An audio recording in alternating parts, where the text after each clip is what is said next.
बहुत अच्छी रणनीति है और रणनीति तो कार्यकर्ता बनाते हैं। और जिस तरह से आज आप चुनाव कार्यालय के उद्घाटन अवसर पे कार्यकर्ताओं का जोश देख रहे हो, उत्साह देख रहे हो, उमंग देख रहे हो, उसको देखते हुए मैं कह सकता हूँ कि हरियाणा विधानसभा की जीत जो पूरे हरियाणा प्रदेश में पहली 5 टॉप की होंगी उनमें से एक होगी। विधायक जी नामांकन किए भी 2 दिन ही हुए हैं, इलेक्शन एक तरफा होता नजर आ रहा है। लोकसभा चुनाव में इस बात का आगाज हो चुका था कि आने वाले विधानसभा चुनाव में शायद आप और हम अंदाजा नहीं लगा पाएंगे कि हरियाणा प्रदेश की जनता कांग्रेस पार्टी को कितना भारी बहुमत देने जा रही है। अगर हम अंदाजा लगाएं 60 सीट का, 70 सीट का, 80 सीट का, तो भी जनता हमारे अंदाजे को फेल करने पे उतारू हो रही है। 80 सीट से भी ऊपर आ जाए तो भी कोई अतिशोक्ति नहीं।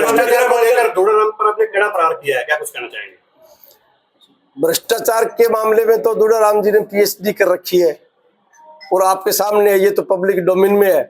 किस तरह से इसके ड्राइवर ने पर्ची खर्ची के धज्जियां उड़ाते हैं उनके ऊपर आरोप लगाया था और किस तरह से फतेहाबाद की नगर परिषद के कार्यालय को हरियाणा सरकार द्वारा मंजूर शुदा भ्रष्टाचार का अड्डा बना दिया गया था।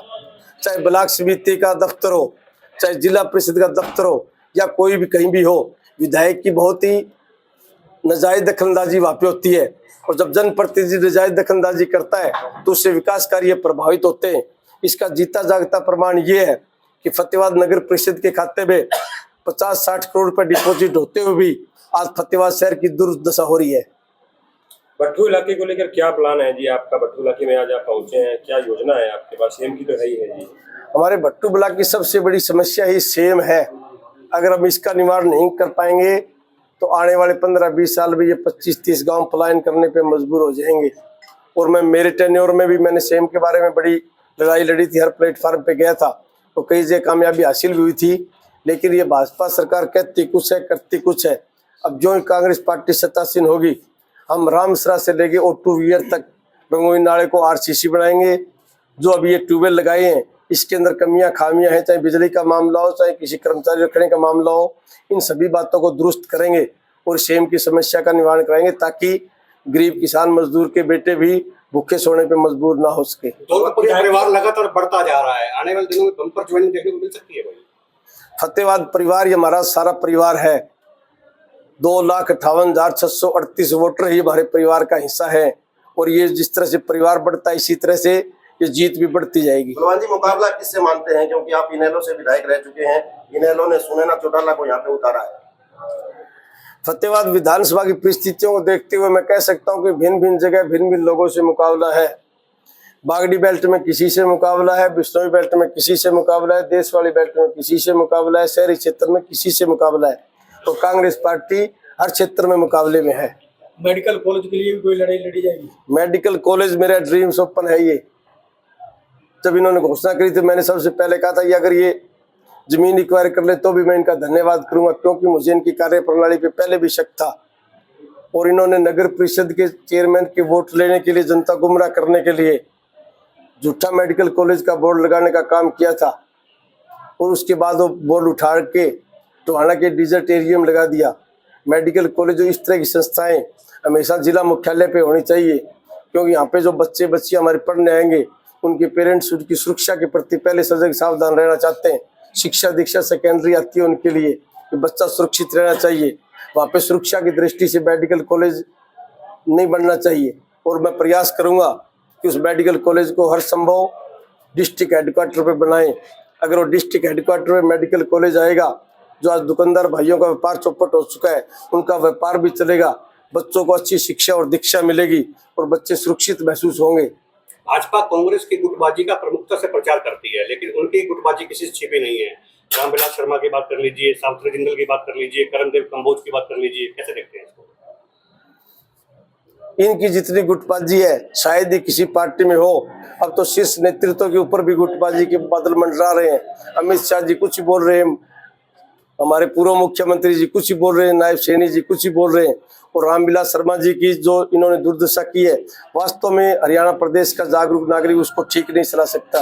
तो जिस व्यक्ति ने अपनी जिंदगी के 60-70 साल महत्वपूर्ण जिस पार्टी को दिए हो और लास्ट में उस व्यक्ति को दूध की मक्खी की तरह निकाल के बाहर फेंक दें, ये बहुत बड़ी नाइंसाफी आदरणीय रामविलास शर्मा जी के साथ इन्होंने की है। और कांग्रेस पार्टी में ना कभी गुटबाजी थी, ये तो गोदी मीडिया का और हमारे विरोधी पक्ष के लोग ये भ्रम और भ्रांति फैलाते थे। मैं हमेशा आप लोगों को पहले भी कहता था कि कांग्रेस पार्टी इस पंजे की तरह है, जब ये कंफर्टेबल जोन में होती है तो सभी अपना अपना काम करती हैं, और जब चुनाव आता है तो ये पंजा ऐसे हो जाता है, और चुनाव के दिन विरोधी पक्ष के जबाड़े पे ऐसा गुस्सा मारते हैं कि 32 की 32 बार आती है। सरपंच एसोसिएशन भी यहाँ समर्थन दे रही है जी, सुनने में आ रहा है। सरपंच एसोसिएशन आज इकट्ठा हो रहे हैं, और मैं आशा उम्मीद करता हूँ वो जनता के हितार्थ आने वाली पीढ़ी के उज्जवल भविष्य के लिए, हरियाणा प्रदेश के उज्जवल भविष्य के लिए कांग्रेस पार्टी का समर्थन उनको करना चाहिए। जिस हिसाब से आज जन समर्थन उमड़ा है, मान लिया जाए हिस्टोरिकल लीड की ओर बढ़ रहे हैं। मैं तो जिस दिन नॉमिनेशन फाइल किया था उसी दिन आपको बता दिया था, क्योंकि मैं काफी दिन से जनता के टच में हूँ, और जितना अंडर करंट आज जनता में है शायद हम अंदाजा नहीं लगा सकते कि अंडर करंट कितना है। आप 20-25 तारीख के बाद देखना, विरोधी पक्ष के लोग तो तंबू खाड़ देंगे और भाजपा वाले प्रयास करेंगे किसी तरह हमारी जमानत बच जाए, लेकिन ये कितना भी प्रयास कर रहे इस बार भाजपा की जमानत नहीं बचेगी। एक मिनट, आप हमारी शैलजा जी का कार्यक्रम आगामी दिनों में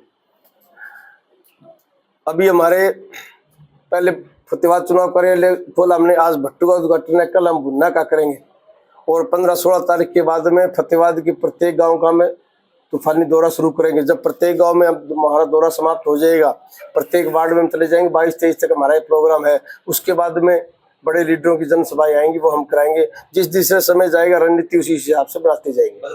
इलाके में शुगर मिल जो है काफी सालों से बंद पड़ा है, उसके कारण जो बहुतों को रोजगार भी इलाके में मिलता था, और किसान भी जो अपना गन्ना लेके जाते, लेकिन वो काफी साल उस पर कोई एक्शन देगा अगर आपको मौका मिलता?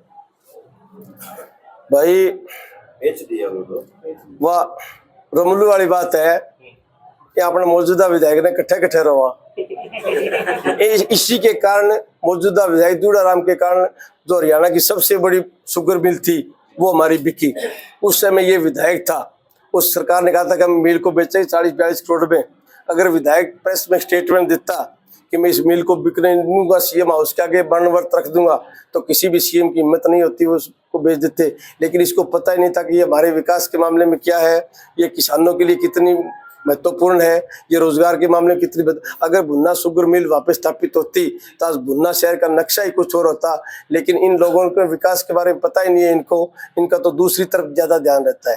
भाजपा सरकार बम्पर रोजगार देने की बात करती है, लेकिन बीते दिनों एक चपरासी की पोस्ट के लिए 40,000 ग्रेजुएट युवा पहुंचता है, कैसे देखते हैं इसको? रोजगार इन्होंने दिया, इन्होंने दे के SKRM में कच्ची नौकरी देने का काम किया है, वो भी युवा बच्चों के साथ शोषण है। और D ग्रुप में जिस तरह से PhD MA MPhil लड़के आए हैं, उसके देखते हुए आपको अंदाजा लगा सकते हैं किस तरह से युवा रोजगार के लिए मारा फिर रहा है। और कांग्रेस पार्टी ने अपने मैनिफेस्टो में घोषणा करी है कि इस कच्ची नौकरियों को बंद करेंगे, क्योंकि आज भारतीय जनता पार्टी ने कच्ची नौकरियों की लाइब्रेरी, कच्ची नौकरियों की राजधानी हरियाणा को बना के छोड़ दिया। कच्ची नौकरी बंद करेंगे और युवा साथियों को पक्की नौकरी देंगे ताकि वो भी अपना जीवन बसर अच्छे से कर सके। देश दुनिया की हर खबर सबसे पहले देखने के लिए फॉलो करें Dainik Savera TV, YouTube, Facebook, Instagram, X और व्हाट्सएप चैनल पर।